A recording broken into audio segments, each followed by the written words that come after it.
창세기 3장 15절. 네. 다 알고 있는 내용들이지만 우리가 다시 한번 창세기 3장 15절을 통해서 우리에게 주신 하나님의 응답이 얼마나 큰지를 한 번 더 확인해 보도록 하겠습니다. 창세기 3장 15절.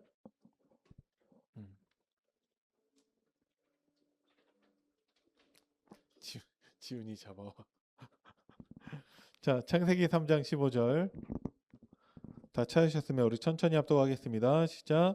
내가 너로 여자와 원수가 되게 하고 내 후손도 여자의 후손과 원수가 되게 하리니 여자의 후손은 내 머리를 상하게 할 것이요 너는 그의 발꿈치를 상하게 할 것이니라 하시고. 아멘. 자, 여자의 후손. 참 놀라운 비밀인데 우리가 정말 그 축복을 다 누리고 있는가 우리가 한번 확인해 봐야 될 것 같습니다. 네, 오늘 제목이죠. 여자의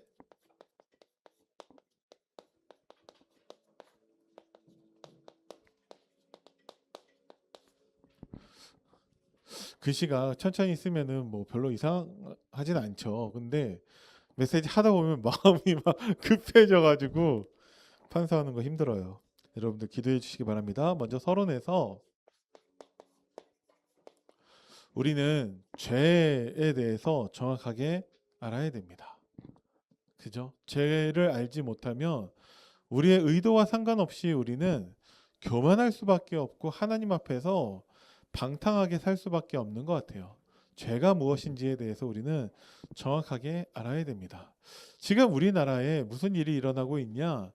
전 대통령이 탄핵당해서 쉽게 얘기해서 대통령 상태에서 쫓겨났죠. 그리고 나서 이제 재판을 계속 받고 있는데 그 1심 재판 가운데 사형이 구형이 되었어요. 사형. 우리나라 전 대통령, 그러니까 윤석열 대통령에게 내란으로 인해서 재판을 받고 있는데 1심 선고가 아니라 구형이 검사가 이 사람 이렇게 나쁜 짓을 했으니까 이런 벌을 내려주세요라는 것을 했는데 얼마나 큰 죄냐? 그 선고가 딱 두 가지 둘 중에 하나밖에 없어요. 사형 아니면 무기징역. 둘 중에 하나만 선고를 내려야 할 정도로 아주 나쁜 제약이 아주 그런 나쁜 게 내란이었고 지금 그 재판을 계속 하고 있어요. 사형이 구형이 되었습니다. 그래서 이제 다음 달에 그거에 대한 재판장이 이제 심판을 하겠죠.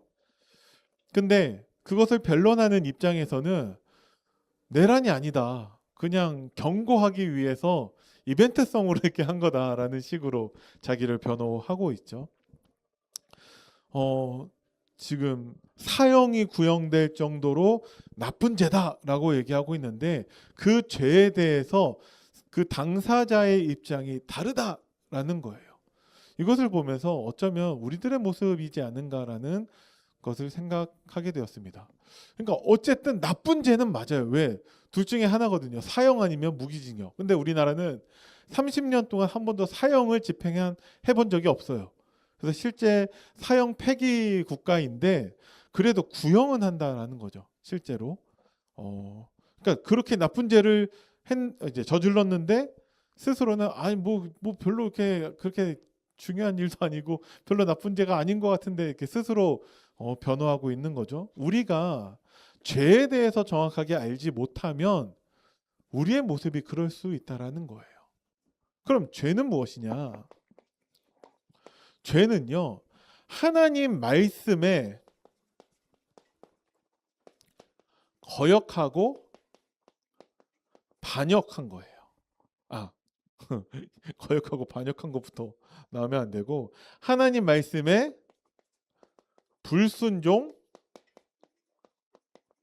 불신앙해서 하나님을 거역하고 하나님께 반역을 일으킨 것이 죄입니다. 이렇게 정의를 내리고 있어요. 그죠? 그래서 하나님 말씀에 순종하지 않는 모든 것들은 다 죄가 됩니다. 그러면 우리가 한번 스스로 질문해 볼 수 있잖아요. 지난주 말씀에 대해서 여러분들 순종하셨습니까? 목사님, 저는 지난주 진짜 하나님 말씀에 순종했습니다. 자신 있게 손들 수 있는 사람 있나요? 그럼 여러분들 다 죄인 된다니까요. 손을 들어야지. 지난주 성경 말씀 읽은 사람 손 들어보세요. 하나님 말씀 같이 읽자고 했는데 순종했잖아요. 그죠? 우리가 모든 것을 다 지켜야 되냐 그 얘기가 아니에요. 나는 예수님을 믿는다. 손 들어보세요. 안 되는 사람은 따로 목사님을 만나야 할 것 같은데, 그러면 나는 하나님 말씀에 순종하는 자라는 것이죠. 그죠? 네. 우리는 더 이상 죄인은 아니에요. 근데 하나님 말씀에 순종하지 않는 그 죄의 심각성이 로마서 6장 23절에 나옵니다. 목사님 읽어드리겠습니다. 죄의 삭은 사망이요 하나님의 은사는 그리스도 예수 우리 주 안에 있는 영생이니라. 그 죄로 인하여서 온 게 뭐라고요? 사망이라고요. 하나님 말씀에 순종하지 않는 모든 사람들은 죽을 수밖에 없다라는 것이죠. 그래서 우리 인간에게 죽음이 임하게 된 거였습니다. 자, 영적인 존재는 죽지 않아요. 하나님 안 죽어요. 영적인 존재인 천사 안 죽어요. 그래서 천사가 타락한 사탄 안 죽어요. 예수님 재림하시면 사탄은 어떻게 되죠? 갇히게 돼요. 그 갇히는 감옥의 이름을 뭐라고 하죠? 지옥이라고 해요. 그 지옥에 사탄이 갇히고 사탄의 종로를 타고 있었던 모든 이제 사람들이 다 갇히게 되는 것이죠. 그곳에는 이제 꺼지지 않는 불과 유황 뭐 이런 것들로 계시록에서 말하고 있지만, 쉽게 얘기해서 하나님의 은혜가 조금도 없는 것이 지옥입니다. 그래서 이 땅에 살면서 가진 것 없고 이루어놓은 거 없어도 천국과 같은 삶을 사는 사람이 있고, 많은 것을 가지고 많은 것을 이루어온 사람 가운데에서 지옥 같은 삶을 사는 사람이 있는 것입니다. 기준은 뭐예요? 하나님의 은혜라는 것이죠. 그죠? 그만큼 심각한 게 죄라는 거예요. 자, 그 교재에도 있지만 D.A. 카슨이라는 사람이 이렇게 얘기했네요. 원죄를 단지 규칙을 깨트린 정도의 죄쯤으로 생각하는 사람이 많다. 그런데 그것은 우리가 생각하는 것보다 더 심각하고 더 거대하며 더 슬프고 더 추악하고 더 가증스럽다는 것이 정말 중요하다. 그것은 일종의 쿠데타라고 할 수 있다. 자기 자신을 신으로 만들고 하나님을 퇴위시킨다라고 되어 있습니다. 자, 비유를 하자면 여러분들이 친구를 때리고 왔다. 부모님은 용서하실 거예요. 여러분들이 누군가의 막 돈이나 물건을 훔쳐왔다. 부모님은 용서하실 거예요.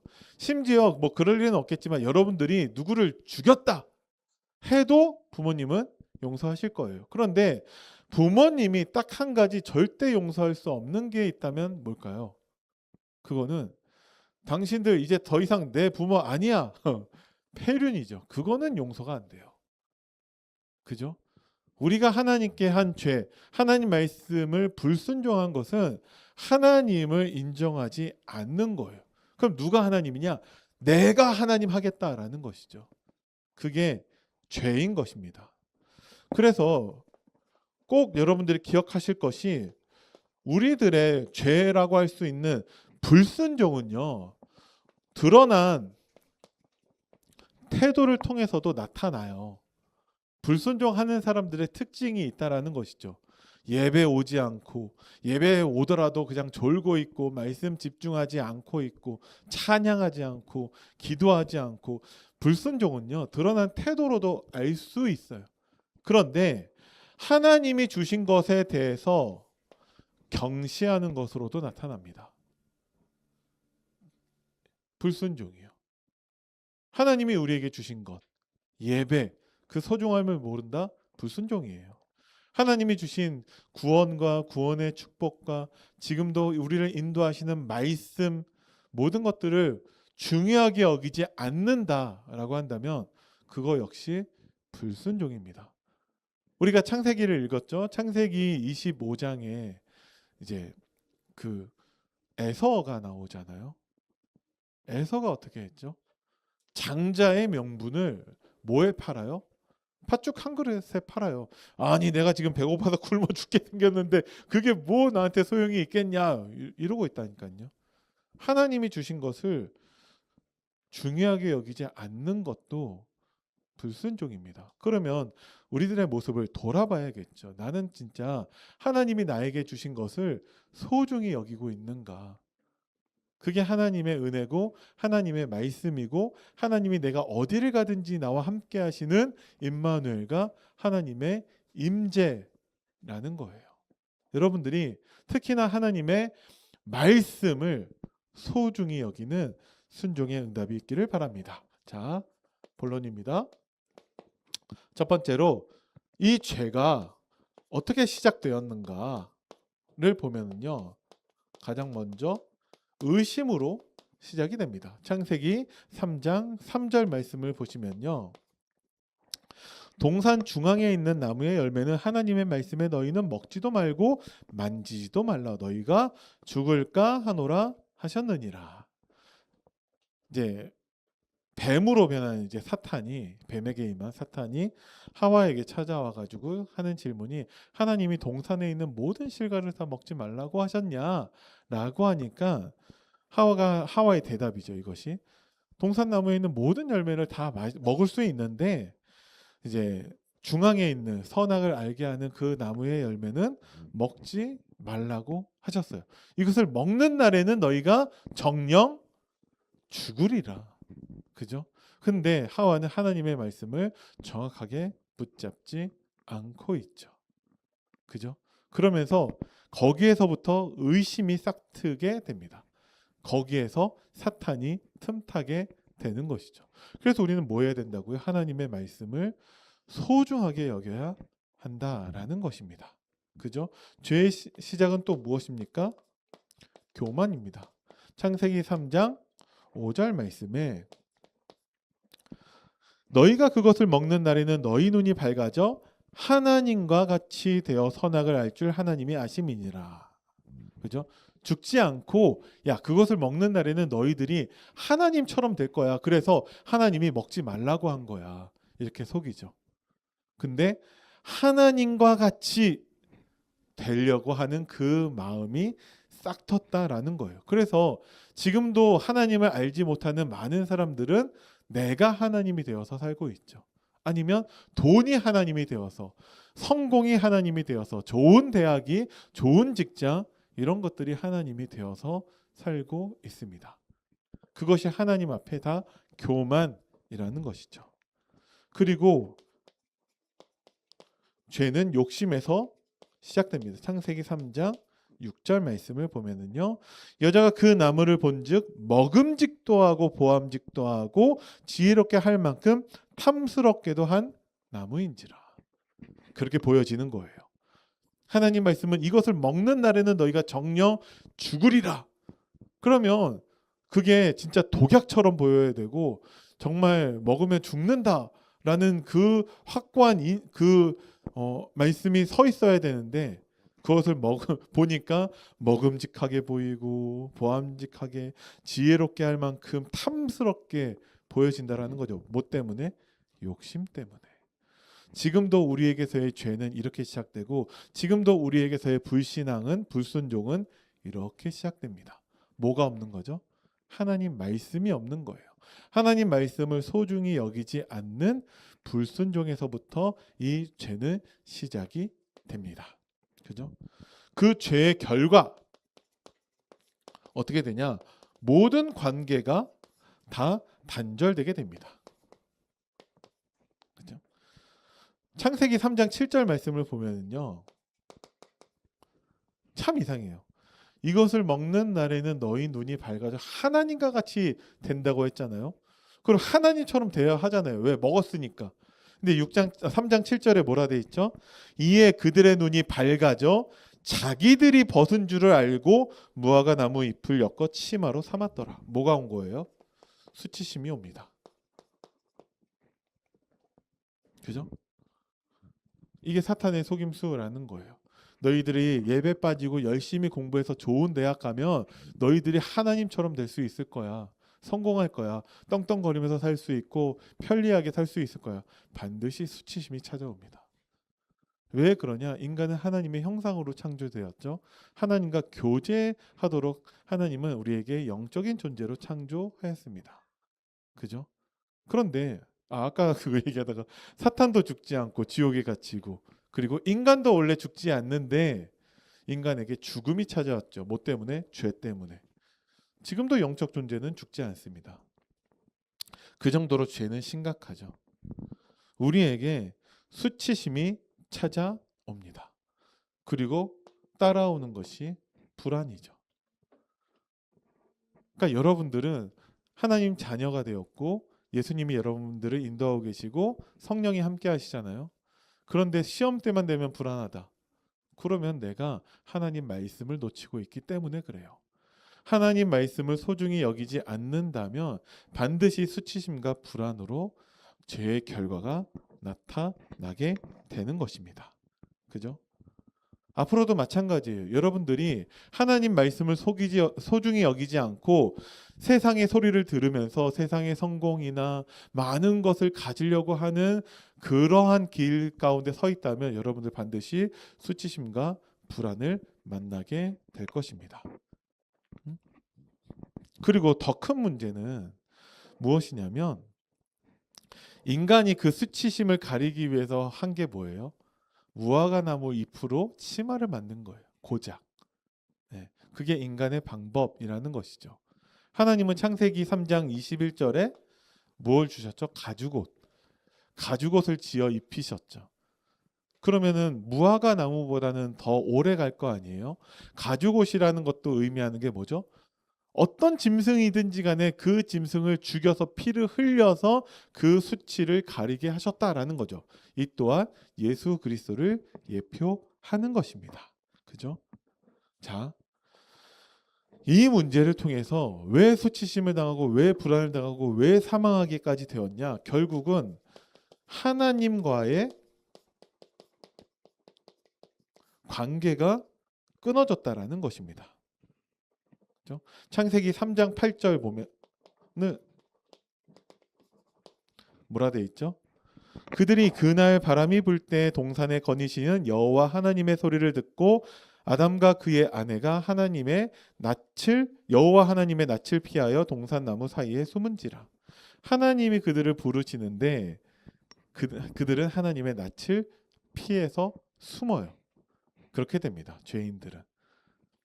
그래서 성경적으로 엄밀히 얘기해서는 하나님은 저 죄인들을 부르고 계세요. 그런데 그들이 하나님의 낯을 피해서 숨는 것이죠. 그죠? 그래서 우리는 저들이 하나님 앞으로 나아올 수 있도록 돕는 역할을 해야 하는 것입니다. 그러려면 먼저 내가 하나님을 만나야겠죠. 무엇을 통해서? 말씀을 통해서. 그래서 우리는 하나님의 말씀을 소중히 여길 수 있어야 한다라는 것입니다. 그리고 하나님과의 관계가 무너진 모든 사람들은 사람들 사이의 모든 관계도 다 무너지게 됩니다. 창세기 3장 11절과 12절 말씀을 보면은요. 자, 이르시되 누가 너의 벗었음을 내게 알렸느냐? 내가 내게 먹지 말라 명한 그 나무 열매를 내가 먹었느냐? 12절에 아담이 이르되 하나님이 주셔서 나와 함께 있게 하신 여자 그가 그 나무 열매를 내게 주므로 내가 먹었나이다. 이전에 창세기 2장에서 하나님이 처음으로 하와를 만드셨을 때 어떻게 만들죠? 아담을 자게 만들고 아담의 갈비뼈를 취해서 그것으로 여자를 만드셨죠. 그것을 아담이 보자마자 한 고백이 무엇이냐? 이는 내 뼈 중에 뼈요 살 중에 살이다 라는 고백을 합니다. 그건 뭐죠? 이는 곧 나라는 거예요. 그 하와 여자를 보고서 나다 라고 하죠. 그래서 하나님이요 또 뭐라고 하시냐? 둘이 하나가 되어 한 몸을 이룰지니, 한 몸이라고 말씀을 하세요. 그런데 누가 너희 벗었음을 알려주었냐, 그 나무 실과를 먹었느냐라고 했을 때 하나님이 내게 주신 그 여자가 내게 줘서 내가 그걸 먹었습니다. 남 탓하고 있다라는 거예요. 그죠? 내가 먹었는데 남 탓하고 있다라는 것이죠. 그래서 모든 사람의 사이가 다 결국은 그 관계가 무너질 수밖에 없다라는 것이죠. 혹시 여러분들이 그 학교에서 친구들과 싸우고 다투고 뭐 서먹서먹하고 뭔가 불편한 관계가 있습니까? 결국은 그 끝에 올라가 보면은 죄가 있다라는 거예요. 모든 사람들과 다 친해야 한다는 얘기냐? 그럴 필요 없어요. 근데 우리는 하나님과의 관계가 끊어진 사람들에게 하나님을 알게 하는 사명을 감당해야 된다라는 것이죠.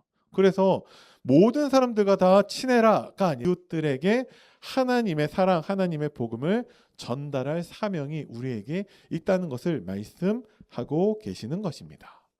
그래서 여러분들이 지금 친한 친구들 있잖아요.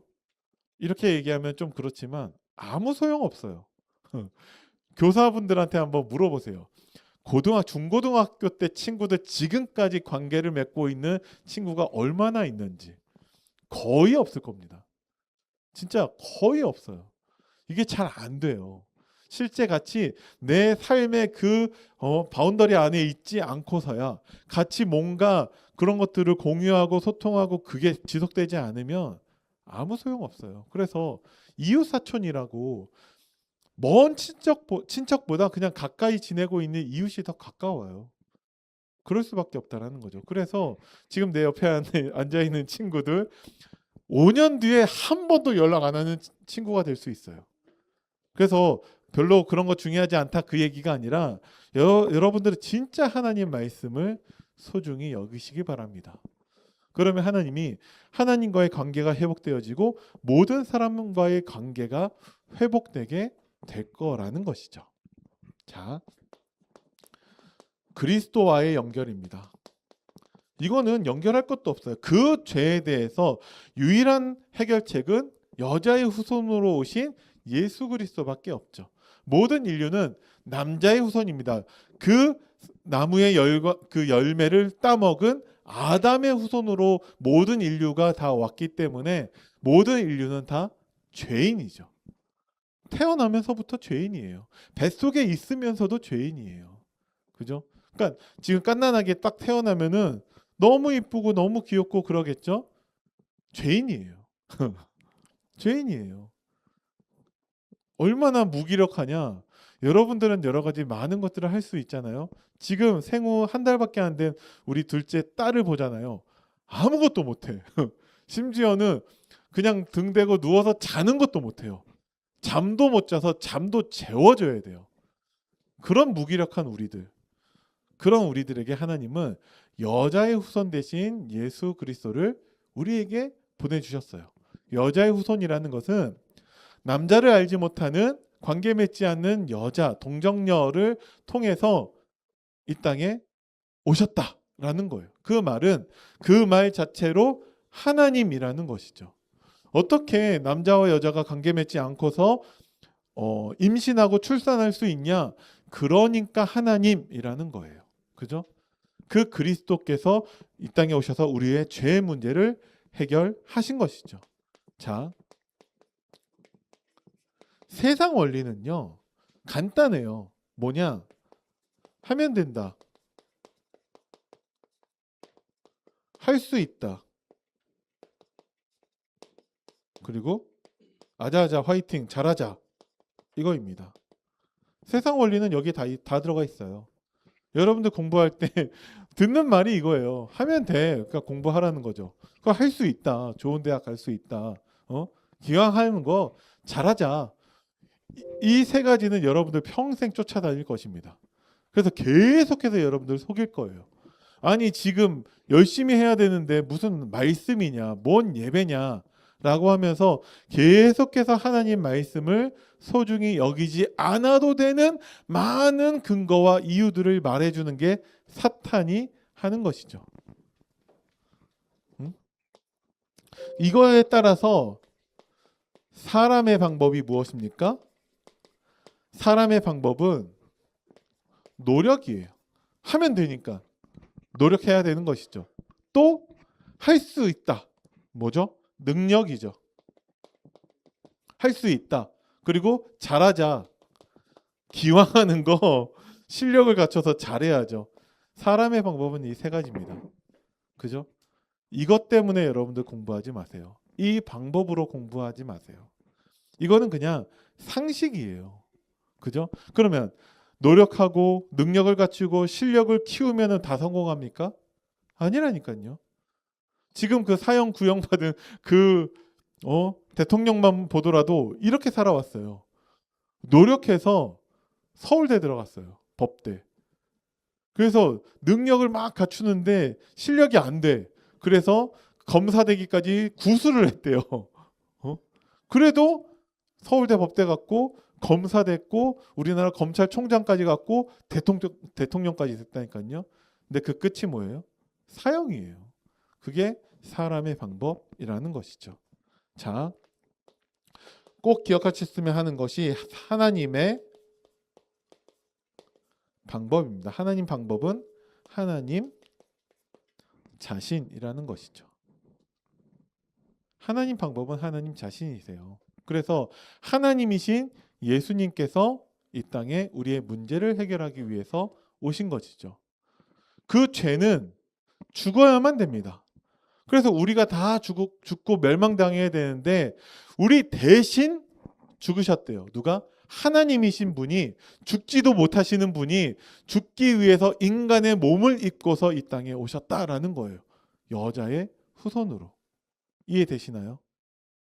그래서 십자가에서 피 흘려 죽으시고 그렇게 어렵게 말도 안 되는 죽음까지 당하셨는데 3일 만에 다시 살아나셨어요. 왜? 우리의 죄 문제를 완전히 해결하기 위해서. 인간은 아무것도 못해요. 그래서 하나님이 하셨다라는 것이죠. 앞으로도 마찬가지입니다. 여러분들이 수없이 많은 문제와 고난을 당하겠죠? 하나님이 하십니다. 그래서 우리는 하나님을 바라봐야 되는데 하나님은 말씀으로 나타나시고 말씀으로 역사하세요. 그래서 그 말씀을 소중하게 여겨야 한다라는 것이죠. 그죠? 그래서 말씀을 가까이 하라. 말씀을 읽고 듣고 묵상하고 암송하고 하라는 거예요.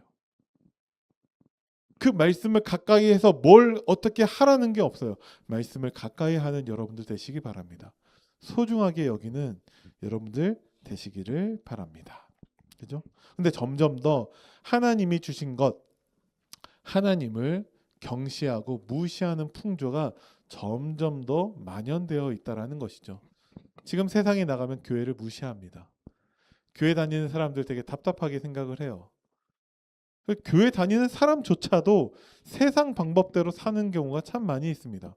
예배 빠지는 거 아주 쉽게 여기고 뭐 스키장 가거나 어디 뭐 놀러 가는데 전혀 꺼리낌이 없어요. 그게 점점 더 심하게 될 것입니다. 특히나 여러분들에게 변곡점이 있을 건데 여러분들이 대학을 가잖아요. 그러면 이제 성인 되었고 이제 스스로 내 인생 내가 선택해서 하나님과 예배와 말씀을 선택하기보다는 친구와 세상과 거기에서의 기쁨을 선택하는 경우가 참 많이 있을 거예요. 여러분들이 당장 오늘 얼마 전에 졸업한 우리 고3 선배들이 다 예배 왔는지 한번 여러분들이 알아보시기 바랍니다. 네. 여러분 지금 고3들도요. 수능 끝나고 난 다음에 여러분들 어떤 선택할지 한번 생각을 한번 해보세요. 자, 결론입니다. 그래서 우리는 하나님 말씀을 소중히 여기고 순종해야 되는데 순종은 내 결단과 다짐과 도전 뭐 이런 걸로 하는 게 아니에요. 왜 그러냐? 지금까지 여러분들이 많이 결단하고 도전하고 다짐했는데 잘 안 됐다라는 것이죠. 순종은요. 하나님의 약속을 신뢰하는 선택입니다. 그럼 하나님이 여러분들에게 뭘 약속하셨죠? 그게 있어야 되죠. 그게 말씀을 붙잡았다라는 것입니다. 그러면 말씀을 통해서 지금까지 뭘 말씀하셨냐? 하나님이 우리와 함께 하시고, 하나님이 나를 보호하시고, 하나님이 나를 축복하시고, 하나님 나를 인도하시고, 내 삶에 간섭하시고, 그런 것들을 말씀해 주셨어요, 지금까지. 그 약속을 신뢰하는, 믿는 선택을 하는 것이 순종입니다. 그죠? 왜 성경 읽나요? 성경 읽는데 막 너무 재밌고 막 그래요. 이제 조금 있으면 이제 레위기가 오는데 재밌죠. 하나님이 약속을 통해 말씀을 통해서 나에게 이루시겠다, 성취하시겠다라고 하신 게 있어요. 그것을 붙잡고 믿는, 신뢰하는 선택을 하는 것이 순종입니다. 근데 왜 선택하지 못하냐? 내가 믿을 수 있는, 신뢰할 수 있는 그 약속이 없어서 그래요. 그래서 말씀을 소중히 여기는 여러분들 되시길 바랍니다. 그리고 우리에게 새 마음을 주세요. 올해 주시는 원단 메시지 가운데 에스겔서 36장 26절에 뭐라 돼 있냐? 또 새 영을 너희 속에 두고 새 마음을 너희에게 주되 너희 육신에서 굳은 마음을 제거하고 부드러운 마음을 줄 것이며, 하나님이 말씀을 붙잡지 않았던 그 돌처럼 굳어있는 내 마음을 하나님이 말씀을 사모하고 순종하는 부드러운 마음을 주신다고 약속하셨습니다. 이 약속을 붙잡고 여러분들이 하나님을 신뢰하는 선택을 하시길 바랍니다. 어떻게 해요? 말씀을 가까이 하라는 것이죠. 읽고 듣고 묵상하고 암송하고 하는 방법 등을 통해서. 그러면 하나님이요, 모든 관계를 회복하실 거예요. 그 관계가 회복된 모습이 교회입니다. 그래서 여러분들에게 2026년도 우리 중고등부 표어가 뭐죠? 교회의 축복을 누리는 중고등부예요. 하나님이 우리에게 주신 이 답을 누리는 방법, 교회입니다. 하나님이 우리의 모든 그 단절된 관계를 회복하신 방법, 교회입니다. 하나님의 말씀을 사모하고 소중히 여기고 순종하는 방법, 교회입니다. 그럼 뭐 해야 되냐? 히브리서 10장 24절과 25절 말씀대로 모이기를 패하는 어떤 사람들의 습관처럼 하지 말고 그날이 다가올수록 더욱 그리하자. 뭐 하자고요? 모이자라는 거예요. 점점 더 교회에 모이는 것을 하지 않습니다. 왜? 세상 방법대로 살아가야 되거든요. 세상에 좋은 게 너무 많아. 그래서 아니 뭐 그냥 주일날 예배 드렸으면 됐지. 주일날에도 하나님은 말씀을 통해서 은혜 주시고, 수요일날 금요일날 하나님은 모든 교회의 모임을 통해서 하나님은 분명히 우리에게 은혜 주시고 하나님이 성취하실 약속을 주고 계세요. 근데 그것을 볼 수 있는 눈이 없고 그냥 세상을 바라봤을 때 이제 보암직하고 먹음직하고 이제 막 탐스럽게 보이게 된다면 결국은 하나님이 주신 것들을 소중히 여기지 않는 불순종에 빠질 수밖에 없겠죠. 자, 마지막으로 여러분들이 오늘 분바 공부를 통해서 한번 이것을 나눠보시기 바랍니다. 나에게 과연 죄가 무엇인지, 그러니까 내가 하나님이 주신 것을 소중히 여기지 않는 것이 무엇이 있는 건지, 그리고 나는 어떻게 해야지 하나님의 말씀에 순종할 것인지 여러분들이 한 번 더 한번 나눠보시기 바랍니다. 그래서 정말 여자의 우선 지식으로 그냥 예수 그리스도 아는 것이 아니라 이것을 실제 하나님이 주신 것을 소중히 여기는 것을 통해서 회복되는 그 응답을 누리는 우리 모든 중고등부 친구들 되길 바랍니다. 기도하겠습니다. 살아계신 하나님, 은혜를 감사드립니다. 여자의 후손으로 오신 그리스도를 우리가 사실적으로 누리며 하나님이 주신 말씀을 소중히 여기는 그 응답을 누릴 수 있도록 하나님이 성령으로 역사하여 주옵소서. 감사를 드리며 우리 주 예수 그리스도 이름으로 기도드립니다. 아멘.